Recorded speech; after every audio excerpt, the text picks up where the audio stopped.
الحمد لله نحمده ونستعينه ونستغفره ونؤمن به ونتوكل عليه ونعوذ بالله من شرور أنفسنا ومن سيئات أعمالنا من يهده الله فلا مضل له ومن يضلله فلا هادي له وأشهد أن لا إله إلا الله وحده لا شريك له وأشهد أن سيدنا ومولانا محمدا عبده ورسوله أرسله بالحق بشيرا ونذيرا وداعيا إلى الله بإذنه وسراجا وقمرا منيرا أعوذ بالله من الشيطان الرجيم بسم الله الرحمن الرحيم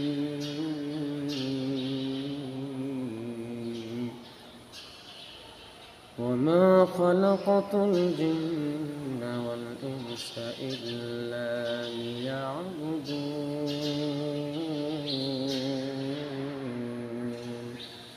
صدق الله العظيم.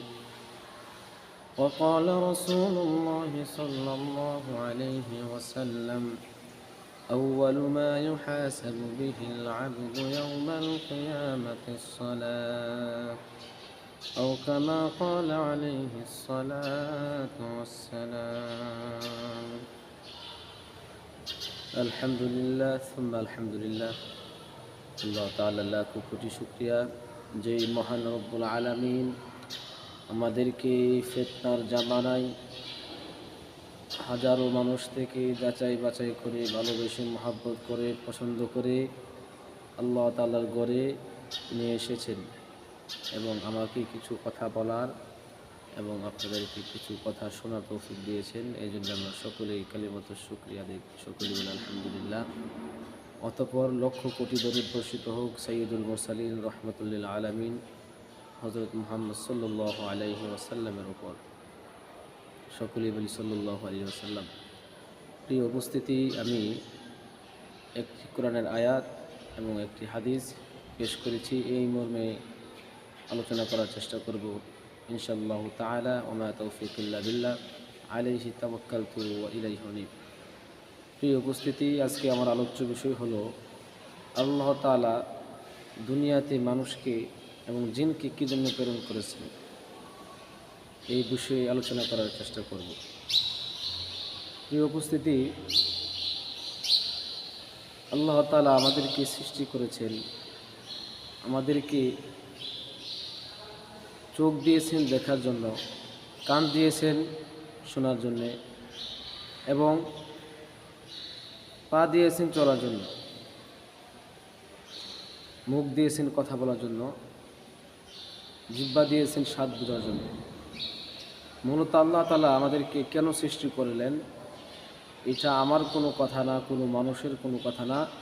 সরাসরি আল্লাহ তাআলা কোরআনে ইরশাদ করেছেন সূরা জারিয়ার ৫৬ নম্বর আয়াতে ২৭ পারা ২ নম্বর পৃষ্ঠা ৪ নম্বর লাইনে আল্লাহ তাআলা ইরশাদ করে দিয়েছেন, وَمَا خَلَقْتُ الْجِنَّ وَالْإِنسَ إِلَّا لِيَعْبُدُونَ।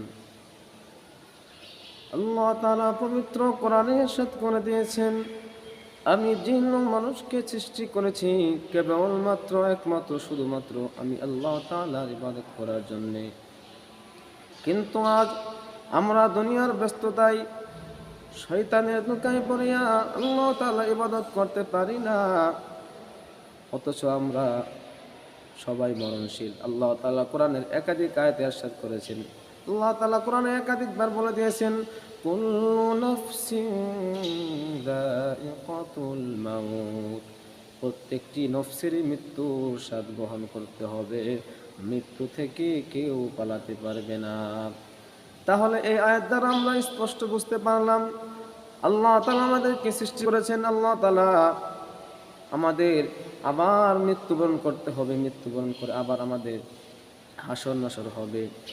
আল্লাহ তাআলা সূরা মুলকের 2 নম্বর আয়াতে বললেন, আল্লাযী খালাকাল মাউতা ওয়াল হায়াতা লিয়াবলুয়াকুম আইয়ুকুম আহসানু আমালা। আল্লাহ তাআলা আল্লাযী খালাকাল মাউত, আল্লাহ তাআলা আগে মৃত্যু সৃষ্টি করেছেন। আল্লাহ তাআলা কি আমাদেরকে কোরআনের আয়াত দ্বারা আমরা বুঝতে পারি আল্লাহ তাআলা মৃত্যুর কথা কেন আগে এনেছেন। আমাদের সবারই মৃত্যুর স্বাদ গ্রহণ করতে হবে। আল্লাহ তাআলা মৃত্যু আগে সৃষ্টি করেছেন হায়াত দেওয়ার আগে, এবং লিয়াবলুয়াকুম আইয়ুকুম আহসানু আমালা, আমাদেরকে পরীক্ষা করার জন্যে যে দুনিয়াতে কে নেক আমল করে। ও আমার ভাইরা, আজকে আমরা সম্পদ নিয়ে প্রতিযোগিতা করি, নারী বাড়ি গাড়ি নিয়ে প্রতিযোগিতা করি, কিন্তু দুনিয়ার বাস্তবতায় অনেক কিছু আমরা দেখতে পাই। এমনও ঘটনা আমরা দেখেছি, দাফন করানোর আগে জায়গা নিয়ে মারামারি শুরু হয়ে যায়। তাহলে এই সম্পদের আমার কী লাভ? কারণ আমি যখন মারা যাব আমার সাথে খুব সম্পদ যাবে না, আমার সাথে শুধু যাবে আমল। আমল সে বানতাই হে জান্নাত বি জাহান্নাম, আমল সে বানতাই হে জান্নাত বি জাহান্নাম। ও আমার মুসলমান ভাইরা, আমল করে জান্নাতে যেতে হবে। আল্লাহ তাআলা কোরআনের এক আয়াতে বলেন, ফারিকুন ফিল জান্নাতি ওয়া ফারিকুন ফিস সাঈর। রাস্তা হবে দুইটা, একটা হলো জান্নাত আর একটা হলো জাহান্নামের। এখন চিন্তা হলো আমার আপনার, আমি কোন রাস্তার প্রতীক হব? আমি যদি জান্নাতে যেতে চাই তাহলে আমার জান্নাতের কাজ করতে হবে।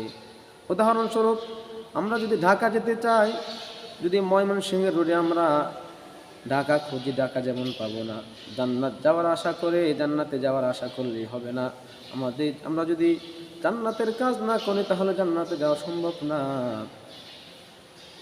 আল্লাহ তাআলা আমাদেরকে সৃষ্টি করেছেন ইবাদত করার জন্য, ইবাদত না করে আমরা কোথায় যাব? কারণ আমরা যেহেতু মরণশীল, দুনিয়া হলো ক্ষণস্থায়ী, আখিরাত হলো চিরস্থায়ী। রাসূল সাল্লাল্লাহু আলাইহি ওয়াসাল্লাম অপর এক হাদিসে বলেন, হুব্বুদ দুনিয়া রাসু কুল্লি খাতিয়া, দুনিয়ার মুহাব্বত হলো সমস্ত গুনাহের মূল। কিন্তু আজকে আমরা শয়তানের ধোঁকায় পড়িয়া দুনিয়াকে এত ভালোবাসি, আল্লাহ তাআলার ইবাদত না করলেও সমস্যা হয় না। যারা বিভিন্ন ফ্যাক্টরিতে চাকরি করে তারা রুলস অনুযায়ী ঠিকই চাকরিতে যায়, সকাল 7টায় যায় বা রাত 7টায় চলে আসে। কাজের রুটিন ঠিকই আছে, কিন্তু 5 ওয়াক্ত নামাজ পড়ার সুযোগ তাদের হয় না। অথচ রাসূল সাল্লাল্লাহু আলাইহি ওয়াসাল্লাম হাদিসে ইরশাদ করে দিয়েছেন, আউয়ালু মা ইউহাসাবু বিহিল আবদু ইয়াউমাল কিয়ামাতিস সালাহ, কিয়ামতের দিন সর্বপ্রথম নামাজের হিসাব হইবে। সালাত কায়েম করো, সালাত কায়েম করো, হবে জান্নাতি তুমি। সালাত কায়েম করো, সালাত কায়েম করো, দিবে কাল হাসরে শীতল ছায়া আরশে আজিম। রব্বিয়াল আলা, রব্বিয়াল আযীম। সালাত কায়েম করো, সালাত কায়েম করো। তাহলে আমাদের সকলের সালাত আদায় করতে হবে। কারণ অপর এক হাদিসে আছে, মিফতাহুল জান্নাতিস সালাহ, নামাজ হলো বেহেশতের চাবি। উদাহরণস্বরূপ, দুনিয়ার তালাই তো চাবি ছাড়া খোলে না, কিন্তু আখিরাতের তালা নামাজ ছাড়া খুলবে না। তাহলে আমাদের সকলের আজ থেকে তওবা করা দরকার। জীবনে বহুত ভুল করেছি, ভুল করেও কোনো ফায়দা নাই, কারণ সবাই মরণশীল। আমার দাদা চলে গিয়েছে, বাপ চলে যাবে, আমিও চলে যাব। দুনিয়া থাকার জায়গা না।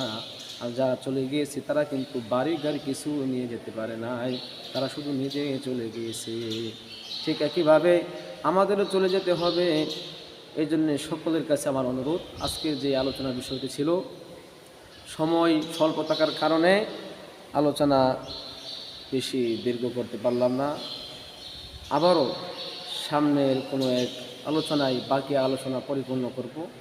আল্লাহ তাআলা আমাদের সবাইকে খাঁটি মুসলমান বাণী, খাঁটি ইমানের সহিত দুনিয়া থেকে আখিরাতে যাওয়ার তৌফিক দান করুক।